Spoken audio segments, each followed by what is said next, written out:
Carry games with this Cinderace build. Your Cinderace will go from looking like this to this.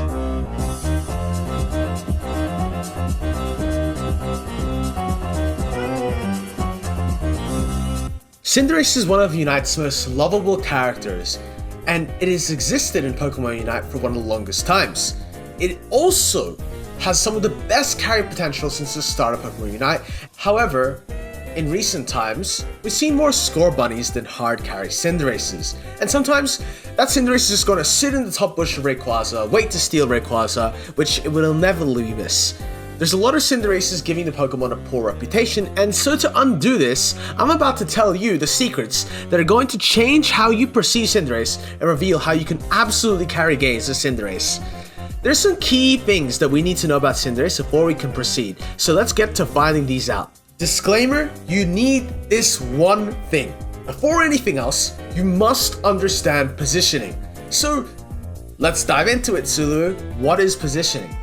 Positioning is the act of placing your character in an optimal place to distribute damage without being hit as much as you could be hit in another location.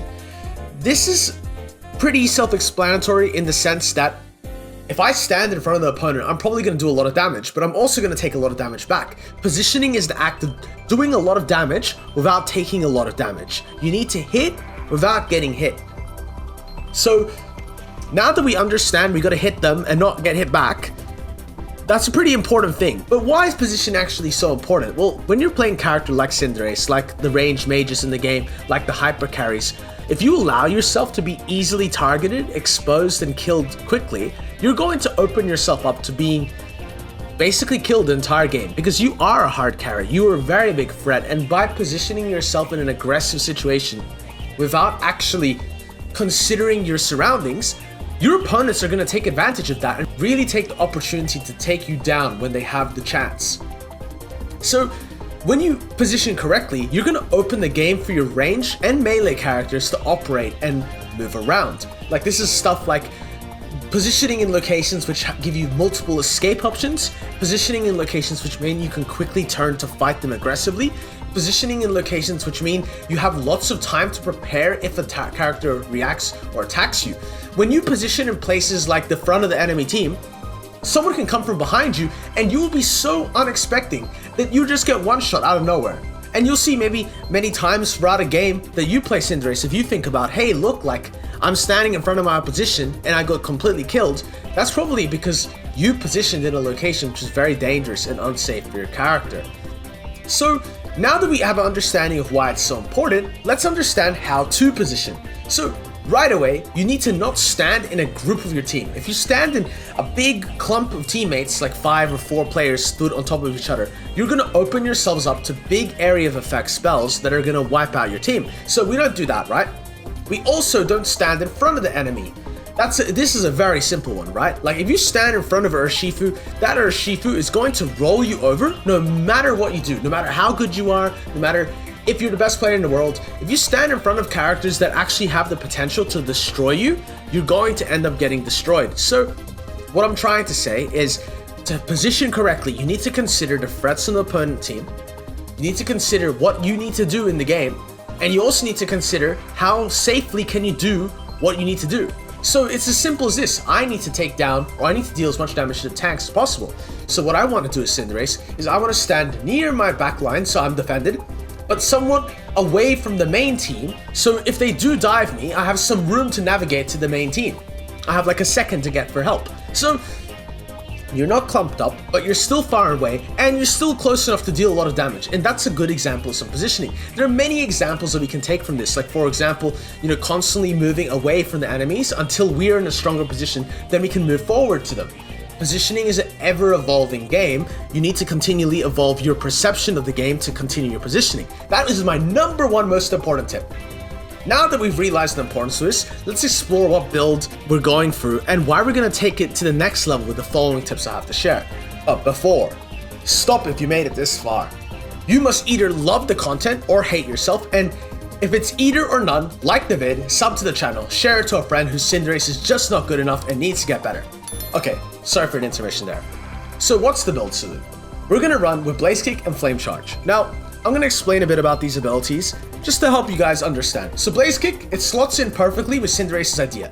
Cinderace loves to auto attack. It's the premier auto attacker of the game. You just hold the A button, you hold the auto attack button, you feel very powerful and strong, great. Blaze Kick amplifies that, gives you a basic attack speed buff at level 13.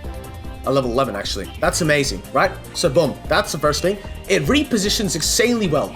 You attack a target with Blaze Kick, and then you can use that to completely move in another direction. That's very nice. We really like that. It's also a mini stun. It stuns the opponent for a fraction of a second and allows you to really do whatever you want, because it also gives you an unstoppable frame while you're leaping to the opponent, so you cannot be stunned by any hindrance abilities. Very nice.